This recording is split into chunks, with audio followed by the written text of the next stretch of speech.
Hey, welcome to session 9 of our Death by PowerPoint overview, where we're helping you to be prepared to really get these concepts across to those that you're training, whether it be in pre-field or candidate orientation trainings. So we're looking at the Doctrine of Rest, this pitfall that you've got to work to avoid as we come off the heels of our biblical priorities, which form biblical boundaries. We have to talk about rest. And I want to get you to think in terms of the pitfall it can be, the trap it can be to avoid this. We think about avoiding rest. Some people are on the end of a spectrum where they're really always looking for their next nap. In fact, they might even be guilty of idleness and not really following through on what the Lord has for them. Sometimes there are lots of other reasons behind that, though. There are stressors, there are being overworked, and there's just that desire, if I could just catch up, if I could get 8 hours of extra sleep, I could be caught up on being able to have the energy to really sustain for the next month even. But there's another end of the spectrum, and there is that sense where we're going to work 8 days a week, and we're going to get the job done, and it's going to be about how much work we can get accomplished. And we're not going to pause. We're not going to take time for reflection. We're not going to take those those days with God, those days with our spouse, days with our kids. And so as we think about what rest is, let me just ask you, is the concept of rest in and of itself something that's stressful? Do you find that this is an emotionally triggering word almost? Ask those that you're training, how does that feel to you? What does it feel like to talk about the idea of rest? For some people, it immediately triggers getting stressed trying to find rest. And that's certainly not the way in which the Lord intended this to be. So I want to walk you through these concepts briefly so that we understand that this is a biblical concept. This is something that the Lord has in mind for us. And we need to submit to His Word. The idea of resting is the idea in the Hebrew of being quiet, to rest. And it can be after hard work. It can be resting from trouble, even resting in death, resting from the onslaught of one's enemies. And I love this definition. It's the idea of being able to set one's mind at rest as well, out of Proverbs 29:17. So, there's another word we often use, isn't there? When we think of rest, when we think of a day of rest, we're going back to the idea of Sabbath, aren't we? The idea of Shabbat. However, the origin of Shabbat is much more about just to cease from labor. It's ceasing from something and resting from a work that you were doing. But the actual idea of rest in the rest of the scriptures, when it talks of this concept, has so much more in mind. In fact, it's an active process. So as we look at what Genesis 2:3 is describing, it is God resting in the sense that He simply ceased from His creative work, not that God was taking a nap. God doesn't need to do that, does He? So He stopped His labors, and he did not work on that particular day because the works were finished.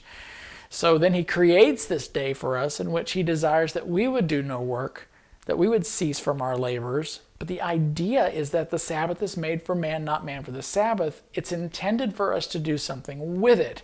It's intended for it to have an effect upon us, and it's intended for the idea of this to be relevant to all of our lives when the Lord would have us rest in Him, when the Lord would have us get away with the Lord and rest with Him.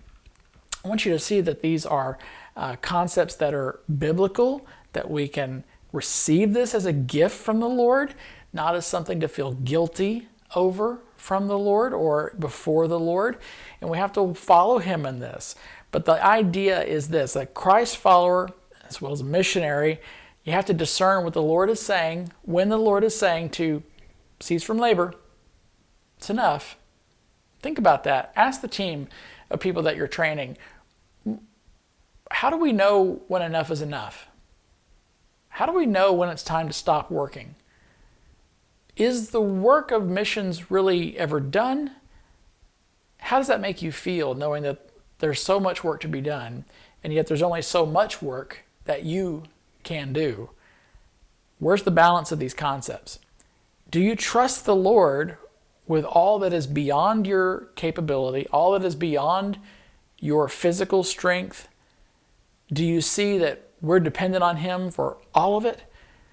There's a time and a place for us to every day say, it's time for me to stop. Lord, it's time to hand this all back to you. I can do nothing more with it. I can't solve any more problems today. I can't fix any issues today. I can't resolve anything. I can't plan more. I can't do anything else. It is time to not just rest my body, but it's time to rest the mind. It's time to trust the Lord. When is it time to come away with Him? When is it time to make sure that it's not just the body, but it's also the mind and the soul that is truly at a state of rest, in a state of rest with the Lord? The more that we can trust Him in these areas, the more that we can let go of some things, the more that we can recognize the priorities of things, the more that we will be a rested people, and we should be at rest. Part of the reason that we don't see the people of God at peace more often is because they're not rested enough. They're not with Him in that place of rest. You see, in Mark chapter 6, verse 31, they had been working so much that Jesus Himself said to come away by yourselves to a remote place and rest a while. Jesus set the pace, He set the example, and He called them to it. And He's still doing that today. He also, of course, in the famous Matthew 11:28 through 30 says, "Come to me, all you who are weary and burdened, and I will give you rest. All of you, take up my yoke and learn from me, because I'm gentle and humble in heart, and you will find rest for yourselves, for my yoke is easy and my burden is light." I will give you rest. You will find rest for yourselves in Him. That's where we find the source of what we need in order to be at rest. Not just taking a nap, not just getting 8 hours of sleep each day, but truly in a place and state of restedness, of restfulness, of being at rest with the Lord. You see, He says in Psalm 127, verse 2, it's in vain that you rise up early and go late to rest, eating the bread of anxious toil. Why? Why is that in vain? I thought that's what a good work ethic is. Well, He gives to His beloved sleep. I want to challenge you to know the time and place when you're getting up too early, you're going to bed too late. It's time to pause. Maybe there is a day where we need to sleep in a bit. Maybe there is a day to slow down a bit, to recognize this is about what you think you can accomplish as opposed to turning things over to Him and about what He can accomplish. I believe I have seen on the mission field that missionaries have been in the way of what God can do and would do because of trying so hard to do so much for God. If they would take the time to rest, they would be giving time for God to work outside of them, in the hearts of people beyond what those individual missionaries could do on their own. And that's an important place. It's also where I believe that we get an opportunity to finish a thought as we rest, to bring to conclusion some things, to reconnect with our spouse, to reconnect with our children, to reconnect with the church. Is the church in a state of rest together? Yes, it's time to labor. Yes, it's time to work. Maybe it's also time to rest. And how do we do that? And how do we provide opportunities for the body of Christ to experience that together? Through perhaps sharing things at the common table, providing a hospitable space in which we can enjoy being together in a restful state.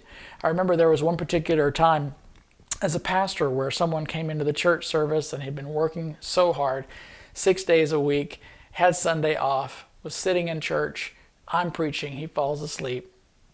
I get a few looks, I keep preaching, on we go. He is sheepishly ashamed at the end of the service, and he comes up, hat in hand, apologizing to me.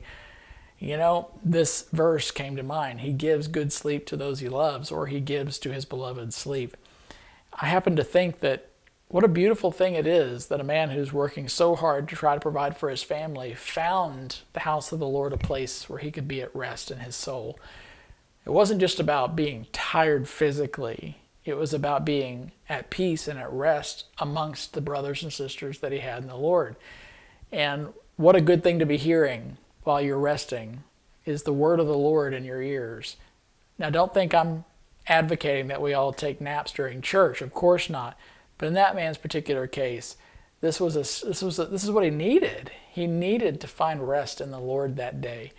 He was going to go back out into his mission field and try to be a light in that workplace. And he was struggling. So let's make room for rest in the body of Christ, because the Sabbath was made for man, not man for the Sabbath. And the Son of Man is Lord even of the Sabbath. You know, he is Lord over all things. And you can trust him. You can trust him enough to cease, to stop, to pause.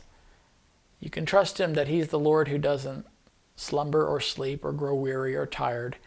And he's doing all kinds of things amongst 7.5 billion people in the world that you can't do a thing about. He's got you. He made the world in 6 days in a rest. He can handle everything that you're facing. Trust him.